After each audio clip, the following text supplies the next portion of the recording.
Bonsoir à toutes et à tous, ravi de vous retrouver sur Monaco Info à l'occasion de votre journal. Voici le sommaire de ce mardi 23 mai. Le prince Albert II s'est rendu en Italie à l'occasion des 500 ans d'amitié entre la principauté et Dolce Acqua. On vous emmènera en visite à ses côtés. Jean Todt, l'ancien patron de l'écurie Ferrari, sera notre invité dans cette édition. Il reviendra sur la belle exposition à découvrir bientôt autour de Michael Schumacher. Mais il parlera aussi forcément du Grand Prix de Monaco qui va se dérouler, vous le savez, ce week-end en principauté. Du basket aussi dans quelques instants avec les playoffs de Betclic Elite. Il commence ce mercredi pour les Monégasques qui reçoivent Strasbourg à Gaston-Médecin. On poursuivra également dans ce journal notre série sur les Jeux des petits États d'Europe. Coup de projecteur sur le tennis de table. Les Monégasques ont en effet de grandes chances d'obtenir une médaille. Nous célébrons cette année, vous le savez, le 100e anniversaire de la naissance du prince Régnier III. Eh bien, un autre anniversaire est également à célébrer en 2023, celui des 500 ans d'amitié entre la principauté et Dolce Acqua. À ce titre, une exposition a été organisée dans cette ville italienne de Ligurie en présence du souverain. Reportage de Fabien Bonilla et de Lionel Bernardi. Le 3 novembre 1523, il y a 5 siècles, Dolce Acqua prêtait serment de fidélité au seigneur de Monaco. 500 ans plus tard, un jumelage est prévu entre la principauté et Dolce Acqua, et pour sceller plus profondément les liens, une exposition est organisée. Le souverain a été accueilli ce lundi par le maire de Dolce Acqua dans le château médiéval en présence de nombreuses personnalités. È una mostra che vuole in qualche modo riallacciare i rapporti tra Dolce Acqua e la Principauté di Monaco, visto che nel passato, 500 anni fa, ci sono stati sia dei matrimoni che degli assassini. Quindi questo omaggio che ci viene fatto dal Principe Alberto è un segno di vicinanza e un lancio per il prossimo gemellaggio che ci sarà il 3 novembre 2023 col Comune di Monaco. L'exposition du jeune photographe Julien Spievac revisite des tableaux et des formes classiques avec sa touche contemporaine à l'aide de membres humains.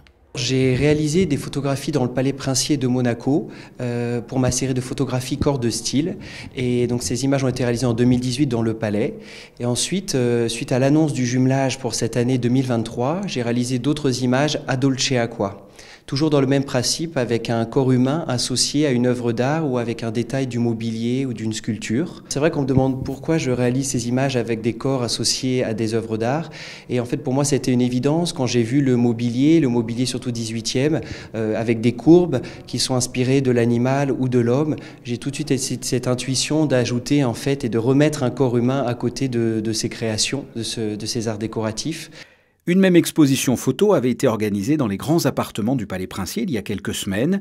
Cette exposition dans le château de Dolce Acqua, qui n'est qu'à 30 minutes environ de Monaco, y est à découvrir jusqu'au 2 septembre. Un mois plus tard, le 3 novembre 2023, le jumelage entre les deux municipalités sera officialisé 500 ans, jour pour jour après le serment de fidélité de Dolce Acqua au seigneur de Monaco. Le couple princier participait hier soir au dîner de gala organisé par le Financial Times au Monte Carlo Sporting.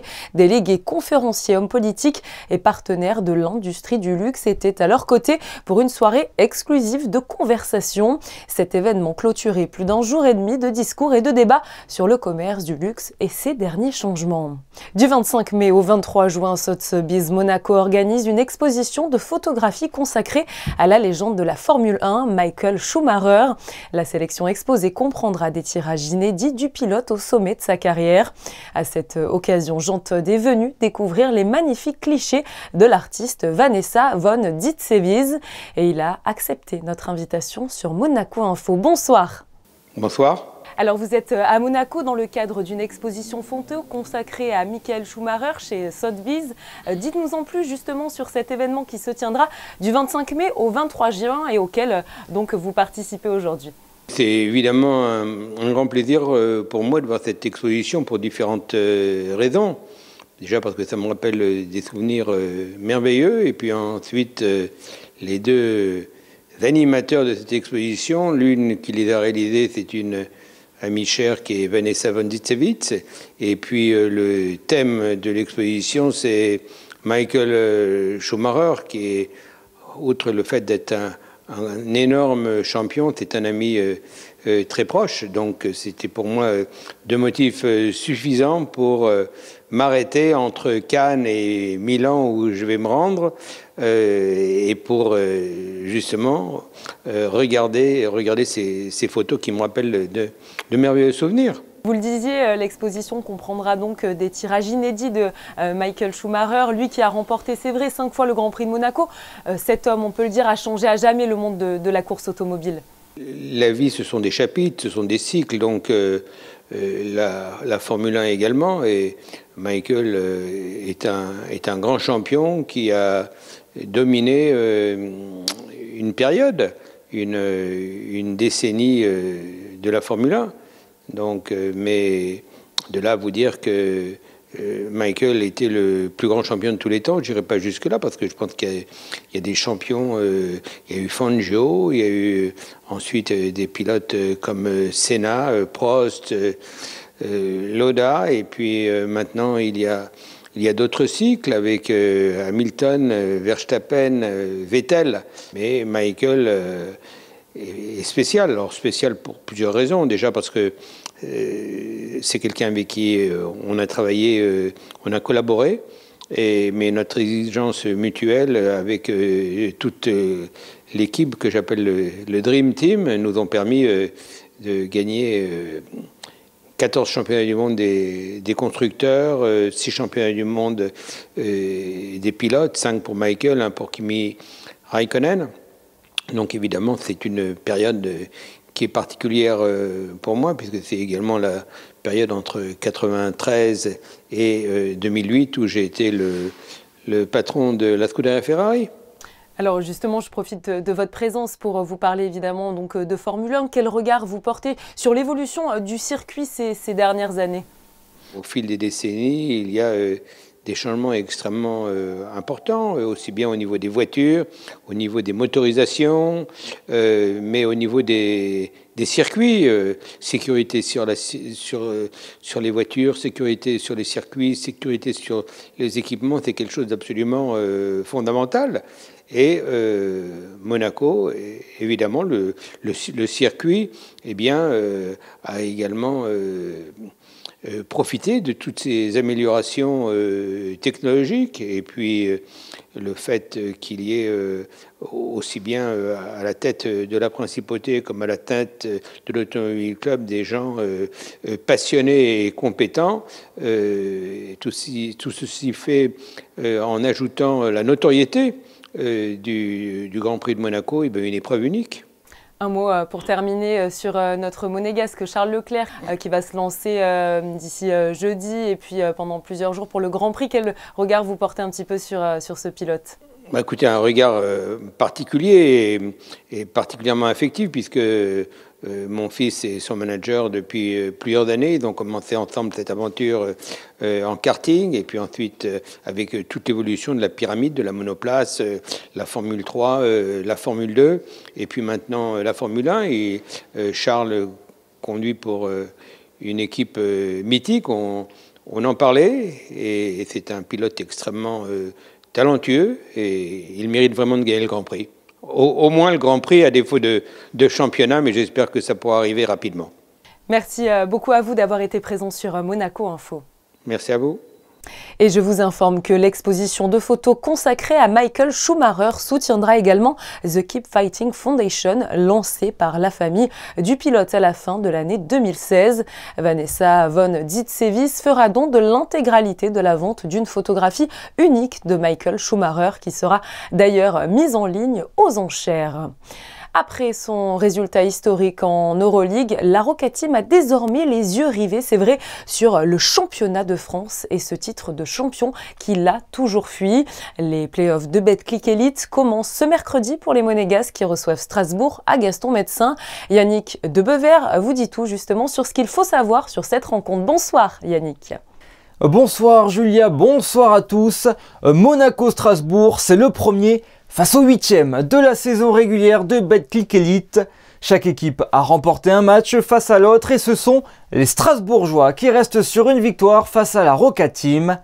Les deux formations sont sur une superbe dynamique. Strasbourg a réussi à se qualifier pour les playoffs lors de la dernière journée grâce à 6 victoires sur les 8 derniers matchs. Pour Monaco, sa victoire en petite finale de l'Euroleague face à Barcelone a permis de soulager la déception de la défaite en demi-finale et peut servir de rampe de lancement. Écoutez les Monégasques juste après la rencontre face aux Catalans. Là on n'est plus sur l'Euroleague, on se concentre sur la France. Voilà, ce qui leur a manqué à Monaco l'année dernière, c'est les GFL. Donc là ils ont fait un travail sur le scouting de GFL, ils sont partis recruter des GFL solides, cohérents. Donc voilà, je pense que maintenant on va essayer d'apporter de faire les meilleurs efforts pour repartir avec le titre. On va tous se concentrer et s'entraider à rester concentrés mentalement surtout, parce que c'est surtout le mental qui va nous aider à aller chercher ce titre. Donc ouais, je pense qu'on est tous prêts, j'ai l'impression qu'on est tous prêts et comme j'ai dit, cette victoire nous a rassurés et on va faire le maximum plus tard. L'année passée, Monaco et Strasbourg s'étaient déjà retrouvés en quart de finale du championnat de France et il avait fallu 3 rencontres et 2 prolongations pour permettre à la Roca Team de se qualifier. La SIG est une excellente équipe, plombée par beaucoup de blessures cette saison, mais qui est désormais au complet avec ses meilleures armes que sont Matt Mitchell, Marcus Keane ou encore l'ancien du Rocher Paul Lacombe. Une très grosse confrontation à venir pour nos Monégasques qui vont jouer ce mercredi leur 81e match officiel de la saison. Et malgré cette cadence impressionnante, aucune blessure n'est à déplorer. Tous les Roca Boys sont aptes à entamer leur dernière course de la saison, celle qui pourrait les mener vers leur premier titre de champion de France. Le premier match est programmé ce mercredi à 20 h. Le retour se fera à Strasbourg vendredi à 18 h. Et puis s'il y a besoin d'un match d'appui, il sera à Gaston-Médecin dimanche à 21 h après le Grand Prix de Formule 1. Et je vous informe que tous les matchs de ce premier tour de play-off seront à suivre en direct sur Monaco Info et commentés par le duo Frédéric Elion, Ali Traoré. Chaque soir, nous vous présentons une discipline présente au prochain jeu des petits États d'Europe qui débuteront ce dimanche à Malte. Frédéric Elion vous parle aujourd'hui de tennis de table sur des images de Lionel Bernardi. Regardez. L'AS Monaco Tennis de table organisait mardi dernier une soirée porte ouverte au gymnase de l'Annonciade. Une grande fête en présence de tous les adhérents du club, l'occasion de se voir et d'échanger entre joueurs loisirs et plus confirmés. 5 pongistes s'envoleront pour Malte dimanche pour disputer les Jeux des petits États d'Europe. Je vais faire le coaching et aussi jouer, et en plus on est seulement 2 dans l'équipe parce qu'il y a Anthony Peretti qui ne pourra pas être présent, donc ça va être une semaine bien chargée. Présente-nous la délégation au complet qui partira sur ces Jeux en tennis de table. Donc chez les filles, Sana Laxir, Xiaoxin Yang, Ulrika Quist. Chez les garçons, Martin Tissot, moi-même et Marc Loulergue qui va venir pour la gestion. Ces Jeux arrivent en fin de saison pour les joueurs et joueuses qui ont tous disputé énormément de matchs. Un groupe composé d'éléments d'expérience à l'image de Martin Tissot qui participera à ses 5e JPEE. Première fois, je vais participer en double avec Tonion. C'est pour moi cette épreuve où je me concentre le plus parce que je n'ai jamais ramené une médaille. Par équipe, on était toujours favoris. Cette année, qu'on n'est que 2, ça va être, je pense, un peu plus compliqué. Et en simple, le niveau il est un peu fort. Si je sors la poule et je passe le premier tour, ça va être pas mal déjà. 2 coachs accompagneront les pongistes monégasques, Andrea Tortorino et Romain Pimpurnio. Hier s'est tenue une séance de l'Observatoire du commerce sous la présidence de notre ministre d'État Pierre Dartout. L'ordre du jour, chiffres clés du commerce, enjeux et opportunités des mois à venir. Tout cela détaillé par le ministre des Finances et de l'Économie, Jean Castellini, et de nombreux autres intervenants. À la fin de cette réunion, les commerçants monégasques ont pu prendre la parole pour échanger avec les membres du gouvernement. La Caritas Monaco et le diocèse de Monaco lancent un appel de fonds pour les victimes des inondations inondations qui ont frappé la région d'Émilie-Romagne en Italie. Si vous désirez venir en aide aux sinistrés, vous le pouvez en espèces ou par chèque libellé au nom de Caritas Monaco et à déposer directement à la paroisse Sainte-Dévote ou bien par virement bancaire. Toutes les informations sont à retrouver sur le site internet du diocèse de Monaco. L'édition 2023 du Printemps des Arts de Monte-Carlo vient de s'achever. La réussite de cet événement a d'ailleurs été célébrée hier soir au Novotel autour d'un beau cocktail. Ce grand rendez-vous culturel a en effet fédéré plus de 5000 personnes en principauté durant 4 semaines. Menée conjointement par les ballets de Monte-Carlo et la direction de l'Éducation nationale, de la jeunesse et des sports et en partenariat également avec l'Académie Régnier III, un projet de pratique artistique pluridisciplinaire a été présenté hier soir. Alors, en quoi consistait-il? Les éléments de réponse dans ce reportage de Crisinda Tomel et de Thomas Deus. Un spectacle a été donné au sein de l'atelier des ballets de Monte-Carlo hier soir en présence de son Altesse royale, la princesse Caroline de Hanovre, et des parents des petits artistes. Depuis 2 ans, la cellule éducative des ballets de Monte-Carlo suit une classe de CM2 de l'école des Rêvoirs dans le cadre d'un projet intitulé Corévoix. L'objectif, permettre aux enfants de travailler sur les fondamentaux du mouvement. Sur les appuis, utiliser la verticalité, la gravité dans la verticalité, le déverrouillage des articulations, pour après être capable de s'exprimer aussi bien par le mouvement chorégraphique, le théâtre et le chant choral. Ce qui est important, c'est la musicalité, c'est l'intention, dire quelque chose. Et puis c'est vrai que c'est l'engagement physique, mais c'est pas la technique. On n'aborde pas du tout la technique. L'objectif final, c'est d'aider des enfants à se sentir mieux dans leur corps, avec les autres, de se concentrer, de travailler l'engagement. Et l'objectif final, c'est d'amener des enfants à aller le plus loin possible avec leurs capacités. En fait, quand on arrive, on a des enfants qui ont du mal à poser les pieds par terre. Donc là, au niveau de la posture, il y a vraiment une qualité de posture. Et puis là, on commence à sentir des enfants qui vraiment rentrent dans l'émotion artistique, l'interprétation et puis la confiance, quoi. Ils ont pris de l'assurance, mais c'est proprement incroyable. Et si le spectacle Histoire de bouger après un temps d'immobilité, mise en scène par l'ancien danseur des ballets de Monte-Carlo, Asier et Deso, a permis à une vingtaine d'écoliers de se sentir libres en allant le plus loin possible dans l'art de s'exprimer, un groupe de collégiens inscrits dans la section hors temps scolaire s'est joint à eux sur les planches pour bouger, chanter et s'exprimer librement. Un spectacle qui n'avait peut-être aucun objectif artistique, comme nous l'a expliqué Dominique Dreyfus, mais un spectacle pur et innocent qui était digne des plus grands. Un point sur vos prévisions météo avec Crisinda Tomel. Le temps se gâte pour demain, malheureusement. Bonsoir à vous, Crisinda. Bonsoir Julia, bonsoir à tous. Mercredi, la journée sera parfois ensoleillée, parfois nuageuse. Le temps sera assez capricieux, se partageant entre le gris et le bleu. Les températures seront comprises entre 15 et 21 degrés.